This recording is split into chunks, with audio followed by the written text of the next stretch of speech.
Ever wondered how people managed to stay fed during the Vietnam War? From cold steaks to dehydrated potatoes, you won't want to miss these 20 survival meals that shaped a generation's eating habits. Let's kick things off with the infamous C-rations. You can't have a conversation about foods during the Vietnam War without bringing these up. During the tough days of the war, soldiers had 3 types of meals to choose from: A rations, B rations, and C rations. C rations were considered the lowest quality food since most of them were leftovers from the Korean War.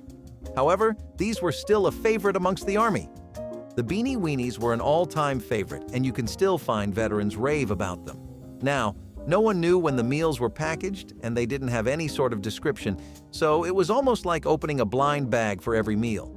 The beef stew could have any mystery meat, and there was no way to find out what sauce the spaghetti had before taking a spoonful. So these rations weren't exactly known for their taste, but they provided 2,000 calories with every meal. Plus, they were portable, and you could take a whole meal on the go. Alright, so chopped eggs and ham was a C-ration classic. This was the ultimate breakfast of soldiers. Many veterans have described it as eating pudding with pieces of ham. It's not exactly what you'd find at a diner, but it was a comforting start to the day. This meal could be eaten cold or heated if the soldiers had access to a field stove or a canteen cup heater. There was a trend amongst the servicemen to trade cans for their favorite items, making the hard times a little fun. Word on the street says you could get 1 cup of Beanie Weenie for 3 to 4 cups of eggs and ham. But let's be honest, something about eggs and ham screams home, so soldiers often looked forward to this meal as it provided a bit of homey familiarity amidst the chaos. The most important thing about this one was its nutritional value, since it was the first meal of the day. It provided a good amount of protein from the ham and eggs, which was crucial for maintaining energy and muscle mass during physically demanding tasks. The meal was designed to be calorie-dense and filling, which was crucial for soldiers who needed to stay energized for long hours. Don't we all love a good old beef steak? Well, C-ration steak was nothing like what you get at steakhouses nowadays. Of course, since it was a ration meal, it was canned. Can you imagine steak in a metal tin? It was more like steak bites, since the canned meal featured slices of beef in a savory sauce. Now, here comes the interesting part. This steak was oftentimes eaten cold, straight out of the can, kind of like dill pickles. Of course, as you can imagine, this wasn't the highest quality of meat you could find, but the soldiers were grateful to even have this cold variety of meat. There weren't a lot of food options, so they were happy to make do with whatever they could find. It was often paired with canned mashed potatoes or other veggies to turn it into the closest thing to a steak platter. The beef provided essential nutrients, including iron and B vitamins, which were important for overall health and stamina. Next time you're having a sizzling steak at a steakhouse, try picturing it cold and in a tin can. Let's get one thing straight. There's no denying spaghetti with meat sauce is America's favorite comfort meal. So, of course, people weren't missing out on it even during the tough days of the war. The meal consisted of spaghetti pasta mixed with a meat sauce, typically made from ground beef and tomatoes. This dish provided a familiar and somewhat comforting taste of home amidst the unfamiliar and often harsh environment of Vietnam. It was included in some C-ration packages, but this delicacy was a rare one to find. The spaghetti was overcooked for the most part, but that's what made it unique to the war era, and believe it or not, the soldiers loved it. When paired with a side of crackers or a dollop of canned cheese, this meal, while not perfect, offered a bit of a taste of home. Now, spaghetti isn't the healthiest food option out there, so this meal was made to be filling. Here's another C-ration classic: chicken and noodles. Noodles were quite famous during wartime as they provided instant energy with their carbohydrates. Plus, nothing warms the soul like a warm bowl of chicken and noodles, right? Well, these were different from what you eat today. Since soldiers often didn't have access to stoves, these noodles were consumed cold for the most part. And as for the chicken, it didn't have full breasts or drumsticks. You might get a bite or two of protein if you were lucky. That's because noodles were blended with the chicken and canned to preserve it for long periods of time. Soldiers had a mixed reaction to chicken and noodles. On one hand, it was a familiar and comforting meal that provided essential protein and carbohydrates. On the other hand, the flavor and texture left a lot to be desired. This canned meal was a little bland, so people used to come up with all sorts of creative ways to spice things up. Some say they'd crush up crackers for extra texture, others would mix in peanut butter for a little sweetness. Now, that's a combo I'd like to try. So, turkey loaf was a canned meal that offered a touch of holiday spirit in the midst of a war zone. When you're on the battleground, there's no Thanksgiving or Christmas. This meal was the closest thing soldiers had to a house full of holiday spirit. You know what they say? Nothing brings back nostalgia like a good meal. It was pretty much like beefsteak, but just made with turkey instead. You know, chopped up turkey pieces and a thick gravy, the classic. Soldiers appreciated having a bit of variety in their rations, even if the variety sometimes came in the form of a rather uninspiring loaf of turkey. Yeah, turkey loaf wasn't exactly the centerpiece of a Thanksgiving feast, but it provided a bit of variety and a sense of normalcy. It's the kind of meal that makes you appreciate the simple joys of food, even when it comes from a can. Ever heard of beans and bullets? Well, these bad boys made the C-ration meals a tad bit more luxurious. The dish consisted of baked beans mixed with slices of Frankfurter sausage, which made it not only taste good, but provide a good balance of nutritions as well. And trust me, there was nothing more to ask for back in the day. The beans were a good source of protein, and the Franks? Well, they were a nostalgic taste of home. Sure, they weren't gourmet hot dogs, but they did the job. Soldiers appreciated the simplicity and the reliability of beans and Franks, especially during long days in the field. This one really stuck with the veterans and provided them the energy they needed to keep going. You know it can't be a video about war foods without the mention of peanut butter. In the midst of war, peanut butter became a beloved item. The best part about this one is all the different ways it could be used. Peanut butter could be spread on crackers, mixed with other ration items, or just eaten with a spoonful. It added much-needed flavor to some of the bland foods of the war. Plus, it was a great source of energy, which was crucial during long days in the field. Soldiers learned to appreciate the convenience and versatility of peanut butter. It was easy to pack, easy to store, and provided a bit of comfort when needed the most. What's not to love? Speaking of peanut butter, you know what made a perfect duo with the spread? Crackers. These biscuits were a crucial component of the C-ration diet. Soldiers used them as a base for spreads like peanut butter or canned cheese, and they even used them to add a bit of crunch to other meals. Here's the thing. It was hard to rely on food items that had to be heated up or warmed with boiling water. Now, you know crackers don't need any fancy way to make them ready to eat. Just grab a pack and you're good to go. During the Vietnam War, army camps used to have big stockpiles of crackers and peanut butter in cases of bad emergencies. Even with C-ration meals, you had to take out the boxes and distribute them evenly, but crackers were the easiest way of filling up and getting some nutrients in the body. Crackers aren't packed with vitamins and proteins, but they provide just the right amount of carbohydrates and fibers, which is better than nothing.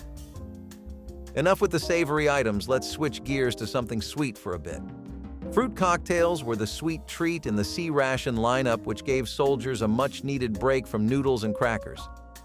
You know how the doctors are always telling you to eat your fruits? Well, that doesn't change when you're at war. So these canned sweets were a way for soldiers to get in their vitamin content.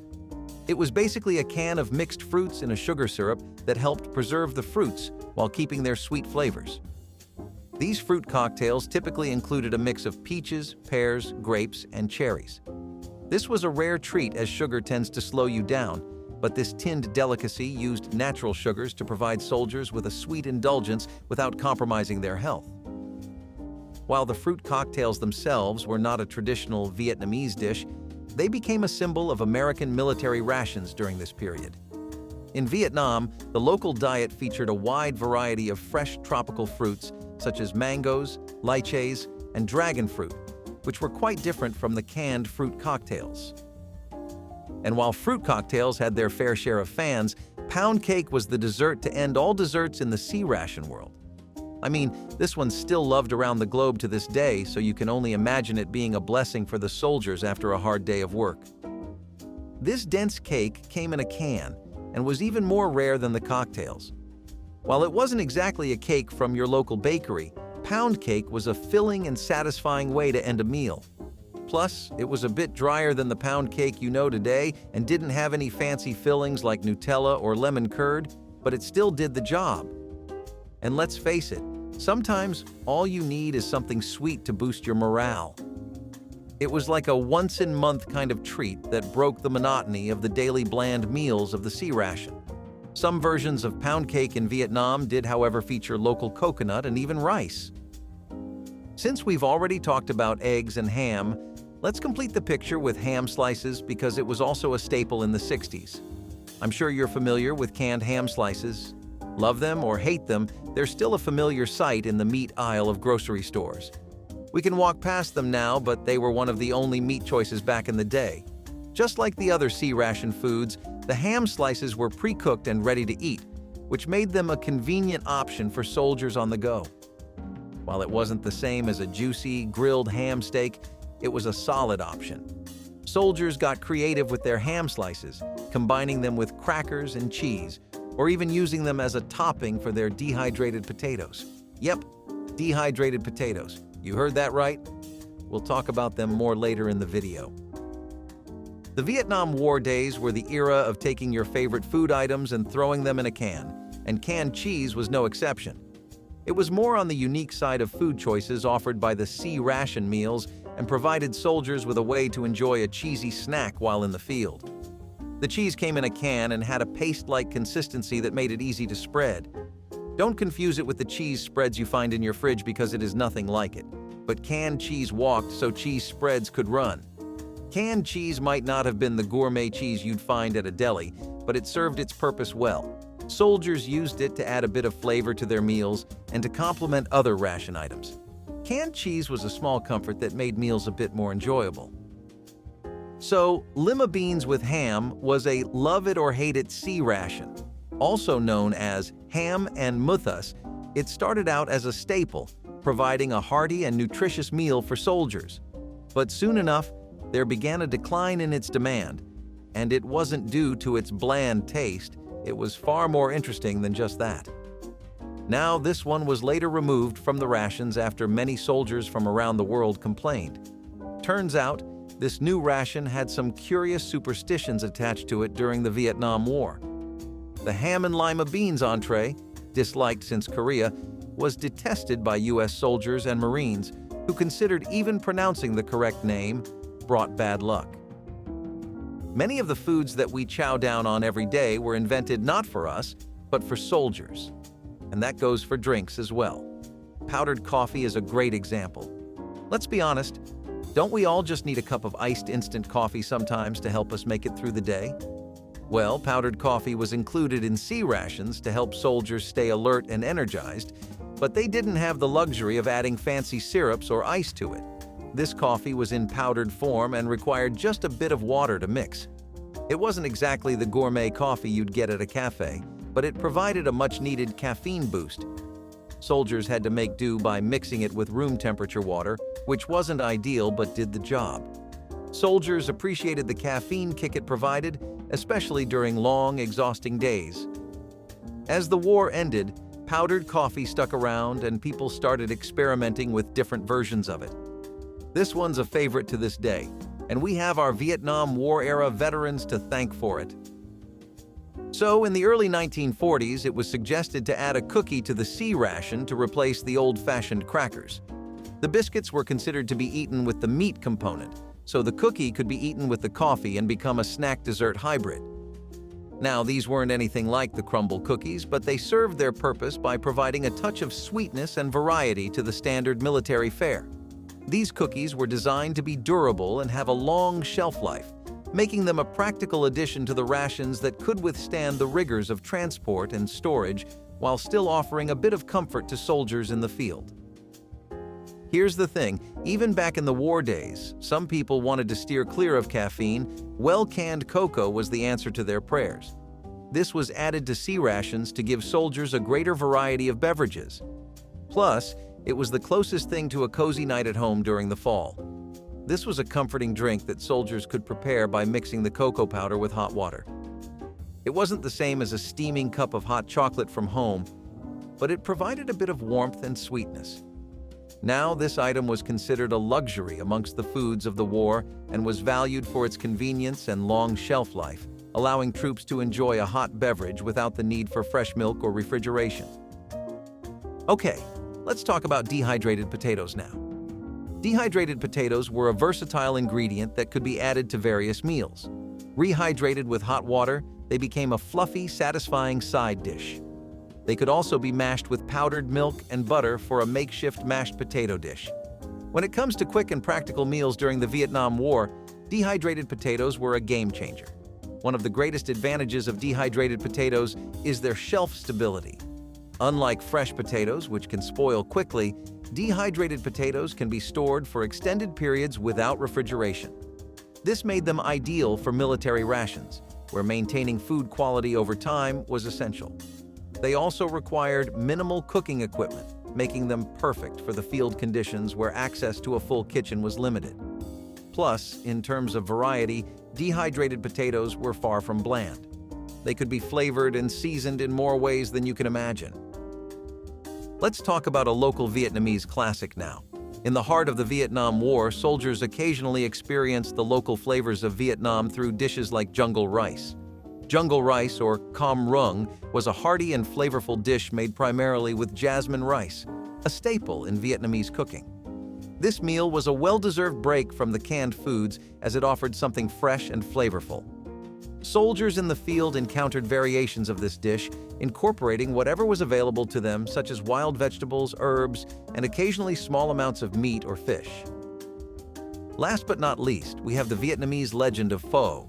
Pho, the iconic noodle soup, also made its mark during the Vietnam War, serving as both a comforting meal for soldiers and a symbol of Vietnamese culinary pride. It was traditionally made with rice noodles, a rich, clear broth, and spices like star anise, cloves, and cinnamon, with a variety of toppings such as thinly sliced beef or chicken, fresh herbs, bean sprouts, and lime. It was also something fresh amongst all the C-rations. Many soldiers brought this comfort food back to America and shared it with their families. It's still the star of the dinner tables in many American households. So, which of these Vietnam War foods would you have loved? Let us know in the comments. If you liked the video, give us a like and subscribe.